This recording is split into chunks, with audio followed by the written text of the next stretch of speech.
Bismillahirrahmanirrahim. Bismillahirrahmanirrahim. Nah, assalamualaikum Bu Ribut. Waalaikumsalam warahmatullahi wabarakatuh. Bagaimana kabarnya nggih? Alhamdulillah baik, Bu. Gimana kabar Ibu juga? Alhamdulillah saya juga sehat-sehat. Semoga kita berdua senantiasa Allah berikan kesehatan nggih. Amin. Amin. Sebelumnya saya berterima kasih nih, Bu, karena Ibu sudah bersedia untuk ngobrol dengan saya hari ini. Iya Bu, saya juga senang sekali hari ini bisa bertemu dengan Ibu, untuk kita ngobrol bersama ya, sharing-sharing bersama berkaitan dengan, ya permasalahan yang terjadi di sekitar sekolah kita gitu ya. Kira-kira nih Bu, tujuan apa ya yang bisa kita sepakati dari percakapan kita hari ini? Iya, Bu, saya mau ngobrol tentang permasalahan salah seorang siswa kita. Semoga dari obrolan kita ini ada solusi yang bisa membantu siswa tersebut keluar dari permasalahannya. Oh gitu, tentang siswa yang bermasalah ya Ibu ya? Oke, Iya, Bu.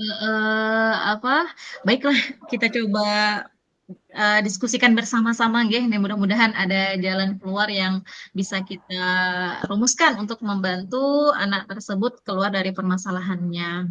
Boleh Ibu ceritakan nggih kira-kira, eee, apa masalah yang sedang dihadapi siswa kita tersebut? Oh ya.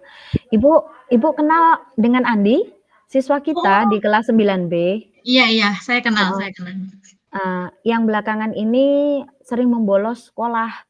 Saya kasihan, Bu, dengannya, karena sudah kelas 9, malah dia sering nggak masuk sekolah. Kalau ketinggalan pelajaran kan dia sendiri yang rugi. Saya sebagai wali kelas merasa prihatin kepadanya. Jadi Andi ini siswa di kelas Ibu nggih, dan kebetulan Bu Debut sebagai wali kelasnya ya tahun ini ya? Iya, betul, Bu, iya. Heeh heeh. Sepengamatan Ibu Ribut, seberapa sering sudah, Mas Andi ini bolos? Padahal ini termasuk awal-awal tahun ajaran ya? Mhm. Iya Sudah iya. mendata belum nggih? Oh, sering banget, Bu. Ini aja di awal tahun ajaran sudah tidak masuk sekolah selama 10 hari dan tidak ada konfirmasi yang jelas dari orang tuanya. Padahal dulu dia rajin loh, Bu. Waktu kelas 8 hampir masuk terus. Kalaupun tidak hadir itu karena sakit atau urusan keluarga lainnya. Baru-baru ini aja Andi mulai masuk mulai sering nggak masuk sekolah, Bu. Gitu nggih, ya kasihan juga ya Bu ya kalau dibiarkan begitu terus ya. Saya juga prihatin kalau ada siswa yang seperti itu nggih. Oh ya Ibu, dari permasalahan yang sedang dihadapi ini, kira-kira Bu Ribut sudah sejauh mana nggih mencoba untuk membantunya keluar dari permasalahannya? Saya sudah beberapa kali mengajak Andi untuk berbicara, Bu, khususnya saat dia hadir di sekolah. Dia belum mau cerita banyak sih, Bu. Sepertinya ada yang disembunyikan dari saya, ada yang ditutup-tutupi begitu. Sudah saya minta komitmennya untuk rajin masuk sekolah, namun tetap saja besoknya masih sering nggak hadir dan belum ada perubahan signifikan. Andi masih sering tidak masuk Masuk sekolah tanpa keterangan yang jelas. Jadi anaknya belum mau cerita panjang lebar gitu ya Bu, masih ada yang ditutup-tutupi ya mungkin bisa bisa jadi karena, bersama dengan wali kelas yang baru ya, jadi dia masih belum merasa dekat barangkali ya dengan Bu Ribut ya? Nggih nggih. Oke, nggih baik Bu Ribut, mari kita coba pendekatan yang lebih terstruktur barangkali nggih untuk membantu Andi keluar dari permasalahannya. Mhm. Saya pengen tahu nih Bu, eee, kalau Andi ini saat saat seharusnya bersekolah gitu ya, tapi dia nggak masuk sekolah, apa yang sudah Bu Ribut lakukan? Biasanya saya mencoba menghubungi orang tuanya terlebih dahulu untuk memastikan keadaan Andi. Jika tidak ada respon, saya tanyakan kepada teman-temannya, apakah mereka tahu keberadaan Andi. Oh, itu sudah langkah yang bagus nih Bu, iya biasanya kan kita mau nggak mau meminta konfirmasi dari orang tua ya. Cuman ini Iya, berarti Bu. orang tuanya juga kurang respon ya dengan apa ya, maksudnya, eee, ketika tidak hadir atau jangan-jangan memang Andinya berangkat sekolah izinnya dari rumah gitu ya, tapi ternyata Mmm, nggak nyampe gitu ya, sehingga iya orang tuanya pun nggak perlu merasakan harus harus mhm, konfirmasi izin tidak hadir gitu ya? Iya, betul, Bu. Ya saya pikir ya seperti itu. Saya pernah mendengar dari beberapa temannya bahwa si Andi ini mungkin punya masalah di rumah, namun saya belum tahu pasti apa masalahnya. Iya iya iya. Mhm, Benar ya, kita kita sepertinya memang harus melihat lebih luas gitu ya. Bisa jadi Andi ini punya masalah di rumah bersama dengan orang tuanya atau juga punya masalah dengan teman-temannya. Nah, dalam kasus seperti ini bisa jadi pendekatan yang lebih personal mungkin diperlukan ya. Apa Bu Ribut pernah bertemu langsung dengan orang tuanya Andi untuk membahas permasalahan ini? belum pernah sih, Bu. Saya selama ini berkomunikasi dengan orang tua melalui WA, tetapi jarang sekali mendapatkan respon atau jawaban. Sepertinya saya memang perlu bertemu langsung dengan orang tua Andi ya, Bu, untuk ngobrol masalah anak tersebut. Nggih, Bu, betul sekali itu nggih. Sepertinya memang Bu Ribut perlu sekali untuk bisa ketemu dengan orang tuanya nggih, untuk ngobrol langsung. Ini si Andi mengklarifikasi gitu ya, bener nggak si Andi ini, berangkat sekolah, kemudian Mhm, atau memang tidak, berangkat sekolah tapi ternyata nggak nyampe di sekolah gitu ya, atau karena ada keperluan-keperluan tertentu yang diminta orang tuanya, atau memang, nggak sekolah gitu ya, atau memang mmm, dari rumah sudah atas sepengetahuan orang tua memang nggak berangkat sekolah gitu ya.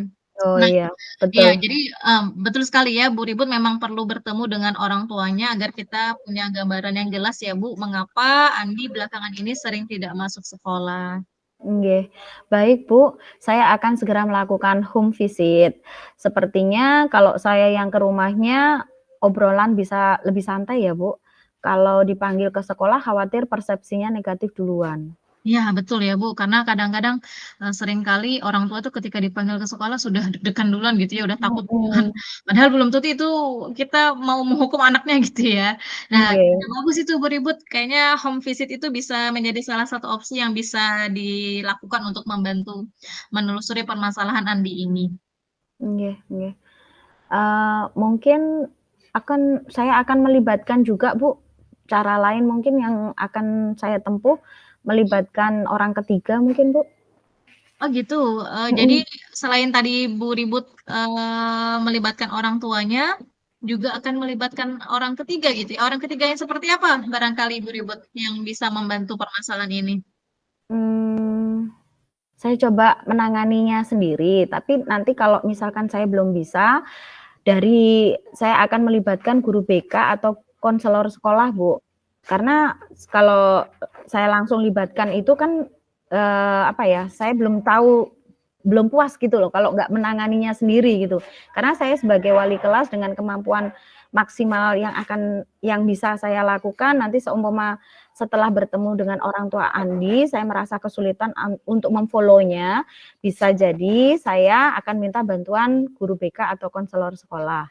Siapa Mmm. tahu dengan guru BK atau konselor sekolah kita bisa mendapatkan gambaran yang lebih jelas lagi mengenai apa yang sebenarnya terjadi dengan Andi. Tepat sekali Bu Ribut nggih. Saya juga sepakat dengan, pendapatnya Bu Ribut tadi. Bu Ribut yang pertama karena, sebagai perannya sebagai wali kelas Andi juga ya, Mhm, yang pertama kali menanganinya mau tidak mau adalah Bu Ribut. Nah kemudian nanti Bu Ribut setelah ini insyaallah akan bertemu ya dengan orang tuanya ya, melakukan mhm, visit, kunjungan ke rumahnya Mas Andi untuk ngobrol terkait permasalahan ini dan nggak, seumpama nanti setelah mhm, mengetahui permasalahannya merasa perlu melibatkan pihak ketiga, baik itu guru BK ataupun konselor sekolah, nah dipersilakan saja ya Bu Ribut ya. Nah nggih. barangkali selain itu Bu Ribut, kira-kira ada pendekatan lain nggak ya yang bisa kita lakukan untuk membantu Mas Andi keluar dari permasalahannya? Ini tadi kan udah dari ibu ributnya, udah juga ke orang tuanya, bahkan jika kemungkinan besar bisa jadi kita melibatkan guru BK atau konselor sekolah gitu ya. Nah kira-kira ada Mhm. pendekatan lain nggak Bu yang bisa kita, lakukan untuk membantu Andi ini? Ada. Gini, Bu, sepertinya saya juga perlu memastikan Andi ini merasa diterima dan didukung di sekolah. Mungkin kita bisa memberikan tugas atau proyek yang sesuai dengan minatnya agar ia merasa lebih termotivasi untuk datang ke sekolah. Ya, betul sekali Bu Ribut, saya sepakat dengan pendapatnya Bu Ribut, ide bagus sekali itu, Mhm, Ya, jadi nanti ketika Bu Ribut home visit ke rumahnya Mas Andi, nah selain ngobrol tentang apa, kejadian bolosnya Mas Andi ini gitu ya, juga mhm, sambil digali sebisa mungkin gitu ya dengan apa, cara berbicara yang santai gitu ya, nggih, iya iya, bertanya-tanya tentang minatnya Mas Andi ini ke mana gitu ya, dan apakah ada kegiatan di sekolah yang bisa membuat Mas Andi tertarik sehingga lebih bersemangat lagi hadir ke sekolah. mhm. Baik, Bu, saya akan menjadwalkan pertemuan dengan orang tua Andi secepatnya, sambil saya terus memantau kehadiran Andi di sekolah. Terima kasih atas arahannya nggih, Bu. Saya akan melakukan yang terbaik untuk membantu Andi. Terima kasih kembali Bu Ribut. Mari kita bersama bekerja sama nggih untuk memastikan Andi mendapatkan dukungan yang ia butuhkan. Jika ada perkembangan ataupun, masalah lainnya, jangan ragu untuk menghubungi saya nggih. Saya sebisa mungkin, dengan kemampuan yang saya miliki, dengan segenap kemampuan yang saya miliki akan turut membantu Bu Ribut. Pasti, Bu. Terima kasih. Sama-sama Bu Ribut, semoga kita bisa segera melihat perubahan positif pada Mas Andi ya. Selamat bekerja. Amin. Selamat bekerja juga, Ibu.